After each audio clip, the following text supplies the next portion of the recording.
오늘 봉독하실 말씀은 에스겔서 10장 9절서부터 22절까지입니다. 에스겔서 10장 9절에서 22절까지입니다. 다 찾으신 줄 알고 봉독하겠습니다.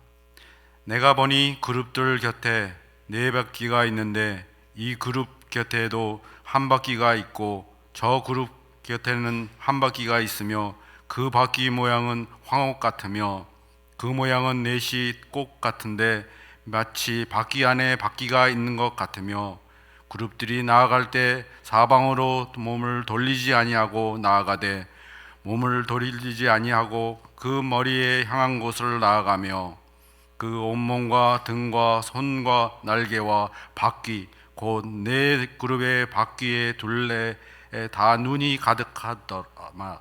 내가 들으니 그 바퀴들도 도는 것이라 부르며 그 그룹들에게 각기 네 면이 있는데 첫째 면은 그룹의 얼굴이요 둘째 면은 사람의 얼굴이요 셋째는 사자의 얼굴이요 넷째는 독수리의 얼굴이더라. 그룹들이 몰라가니 그들은 내가 그발 강가에서 보던 생물이라.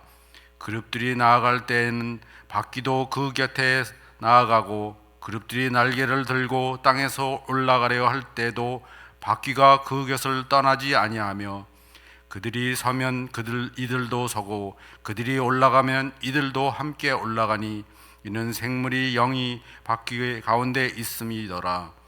여호와의 영광이 성전 문지방에 떠나서 그룹들 위에 머무르니 그룹들이 날개를 들고 내 눈에 땅에 올라가는데 그들이 나아갈 때 바퀴도 그 곁에 함께 하더라. 이 여호와의 전에 들어가는 동물에 머물며 이스라엘의 하나님의 영광이 그 위에 덮었더라. 그것은 내가 그발 강가에서 보던 이스라엘 하나님 아래에 있던 생물이라. 그들이 그룹인 줄 내가 아니라. 각기 네 얼굴과 네 날개가 있으며 날개 밑에 사람의 형상이 있으며 그 얼굴의 형상은 내가 그 발강가에서 보던 얼굴이며 그 모양과 그 몸도 그리하여며 각기 곱게 앞으로 가더라. 기도하시겠습니다. 우리의 생명이 되시는 하나님 아버지 감사합니다. 지난밤에도 주님의 품 안에서 단잠을 자게 하시고 이 새벽에 주님의 전으로 부르시니 감사합니다. 우리를 향한 주님의 은혜와 자비하심에 우리의 마음을 열고 주님의 말씀을 묵상합니다. 우리에게 지혜를 주셔서 주님의 말씀을 온전히 깨달아 알게 하시고 말씀을 따라가는 우리의 삶이 되기를 원합니다. 예수님의 이름으로 기도합니다. 아멘.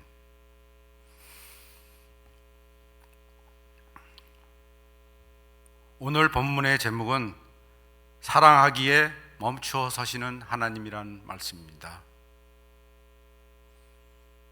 사람들은 세상의 역사는 스스로 굴러가는 것이라고 말합니다. 그러나 세상을 움직이는 것은 어떠한 힘입니다. 그 힘이 무엇이냐 하면은 그것은 바로 하나님의 섭리입니다. 비록 표면적으로 보면 세상의 역사는 우연한 사건의 연속인 것처럼 보이지만 역사 속에 어느 것도 우연히 발생하는 것은 없습니다. 하나님의 계획과 뜻에 따른 섭리의 결과입니다.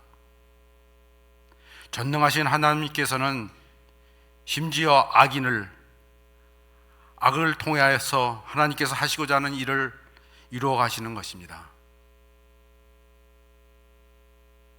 본문 12절에 보면 그 온몸과 등과 손과 날개와 바퀴 곧 네 그룹의 바퀴의 둘레에 다 눈이 가득하더라고 하셨습니다.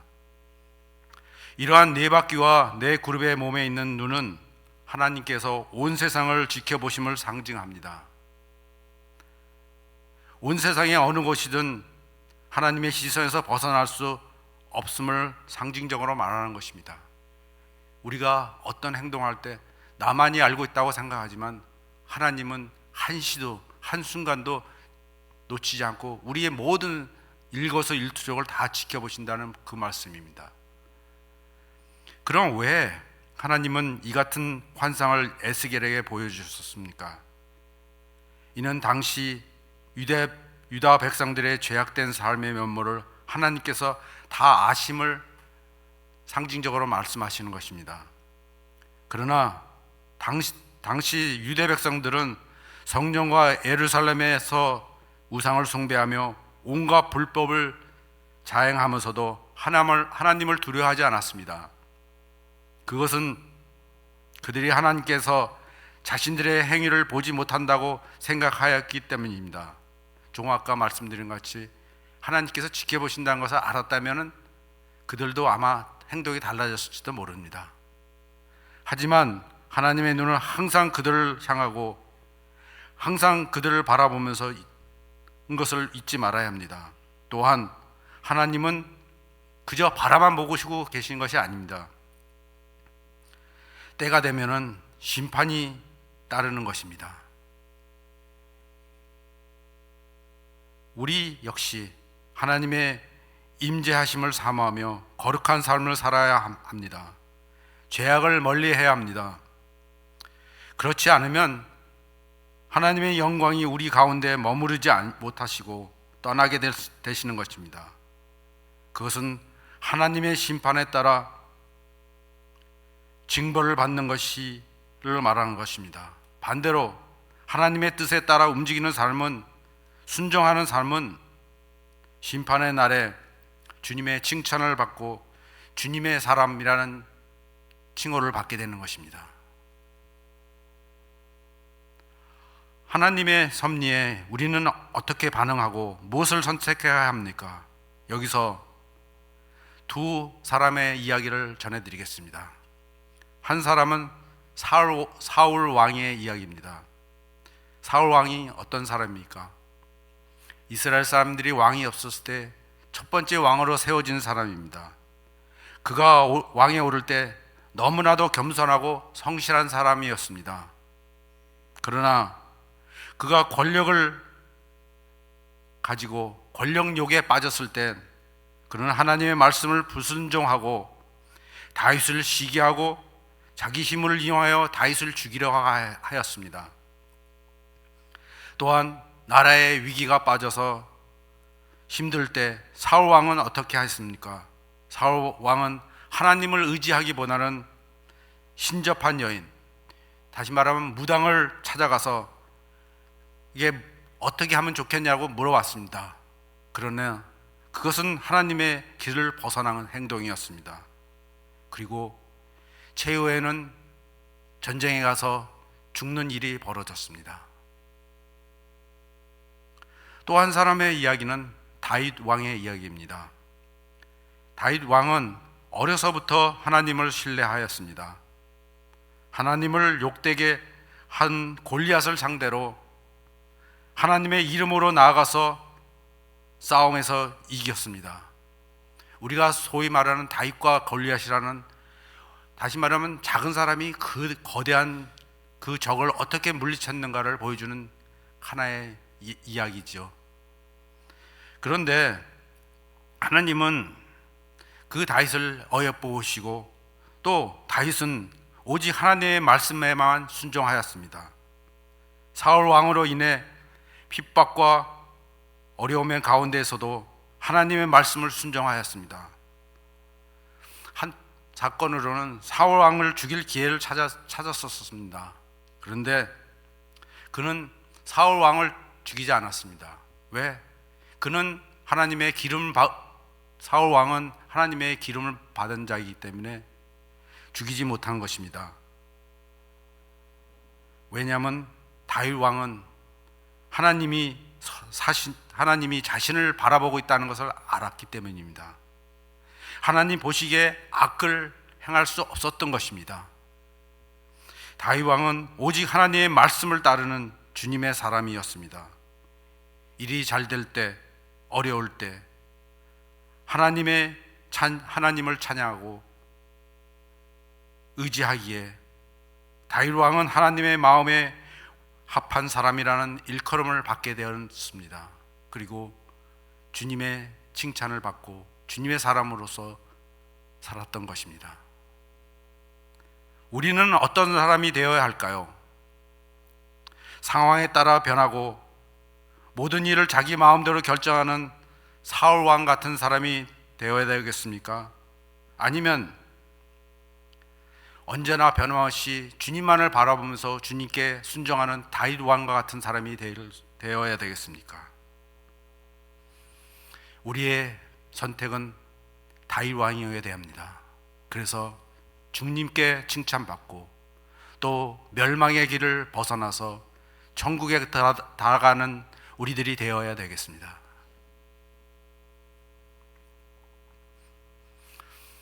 두 번째 말씀은 본문 18절에 여호와의 영광이 성전 문 지방을 떠나서 그릇 위에 머무르니라고 말합니다. 성전은 어떤 곳입니까? 하나님이 계신 곳입니다. 그런데 그 성전에 계시는 하나님의 영광이 떠났다는 것입니다. 어떻게 이런 일이 벌어질 수 있었을까요?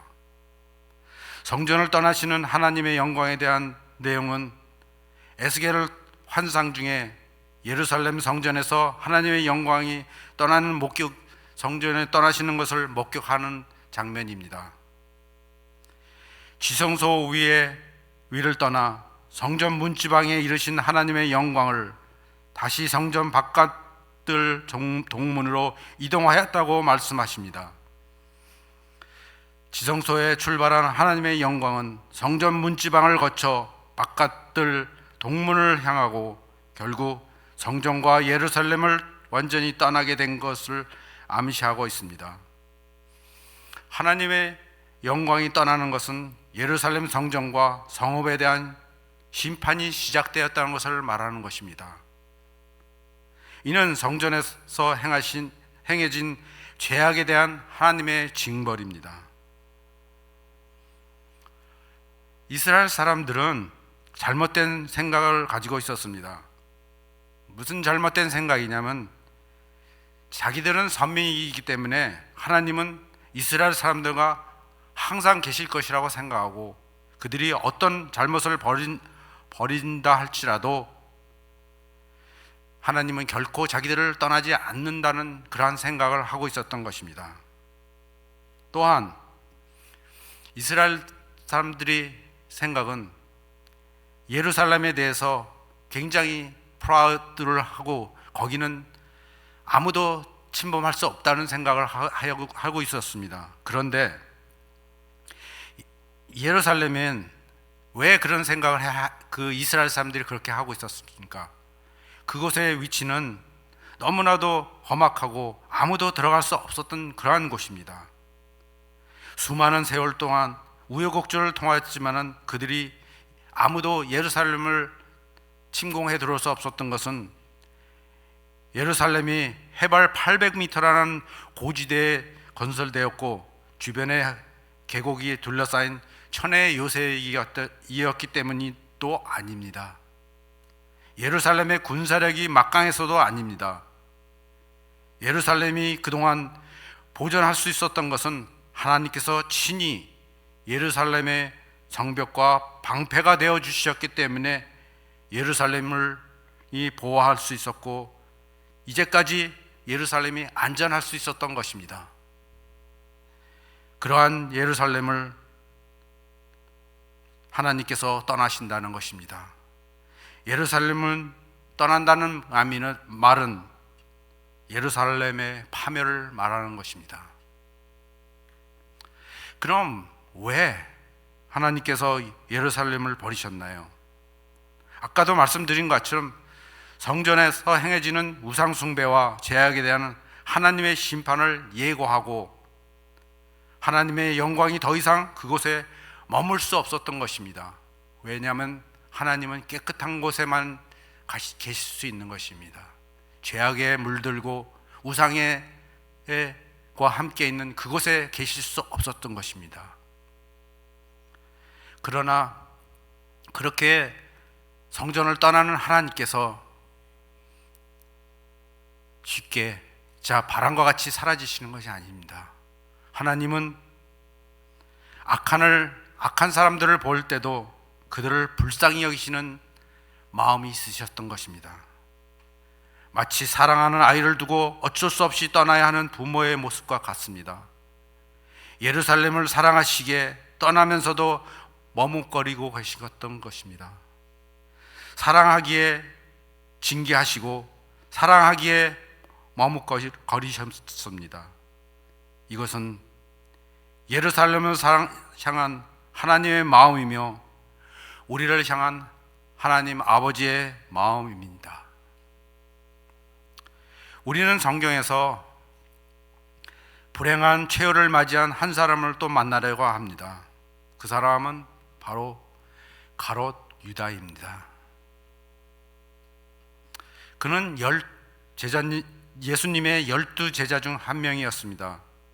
예수님의 공생에 3년 동안 예수님과 동고동락하였습니다.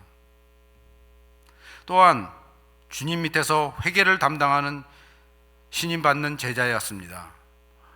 예나 지금이나 돈을 관리한다는 것은 굉장히 중요한 일이기 때문에 예수님께서는 아마도 그렇게 가롯 유다를 신임하였기 때문에 그 일을 맡기셨던 것이었습니다. 그러한 그가 예수님을 배반하고 대제사장들에게 은 30을 받고 넘겨주었습니다. 어떤 일이 벌어졌나요? 예수님은 십자가에서 돌아가시는 일이 벌어졌습니다. 물론 이것은 다 하나님의 섭리이고 하나님의 원하시고 하나님께 계획하셨던 일이지만 그것을 행한 한 사람이 바로 가롯 유다였던 것입니다.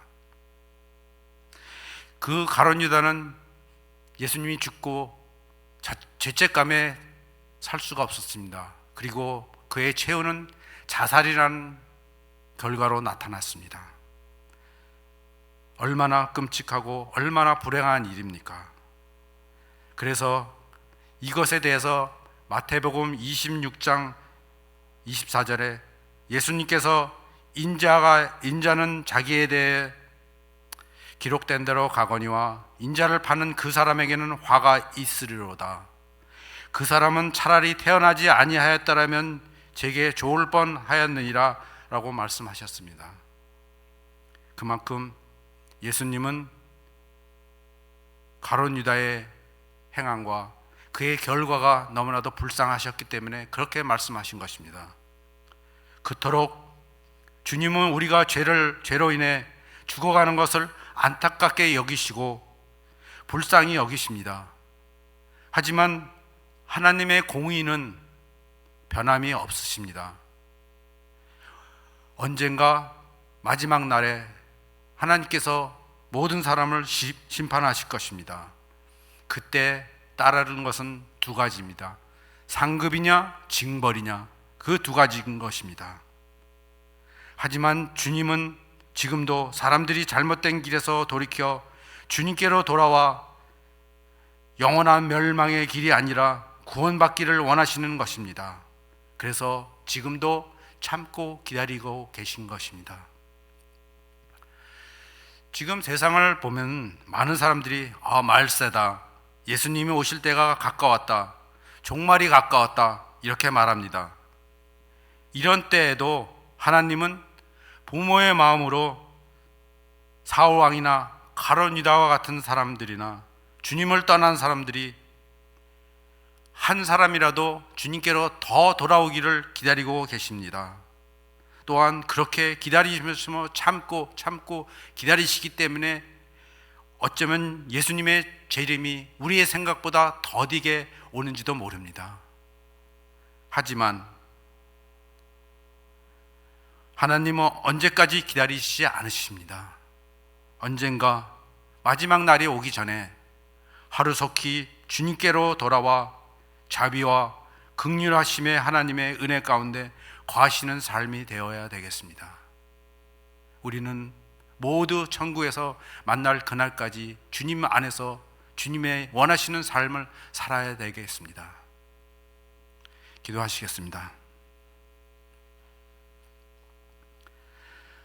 하나님 아버지, 에스겔 선지자의 환상을 통해서 오늘도 우리로 잘못된 길로 가지 않고 하나님의 영광과 위엄을 알게 은혜를 베풀어 주시니 감사합니다.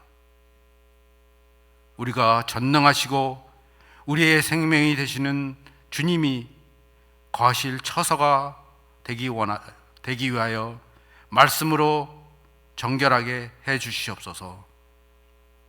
이 시대를 본받지 말고 믿음의 선배들을 본받게 하시고 사람들을 살리는 주님의 증인들이 되게 하옵소서. 제사보다 순종을 원하시고 것보다는 중심을 보시는 주님을 따르며 심판보다는 회개하고 돌아오기를 기다리신 하나님의 사랑을 기억하며 주님이 거하시는 거룩한 성전된 우리의 마음을 항상 깨끗하게 하여 주옵소서. 언제 어디서나 우리와 함께 하시는 성령님의 말씀에 귀 기울이고 주님과 동행하는 삶이 되기를 바라오며 오늘 하루도 주님의 은혜로 모든 어려움을 이기고 승리하는 하루가 되기를 바라오며 주 예수 그리스도의 이름으로 기도하옵나이다. 아멘.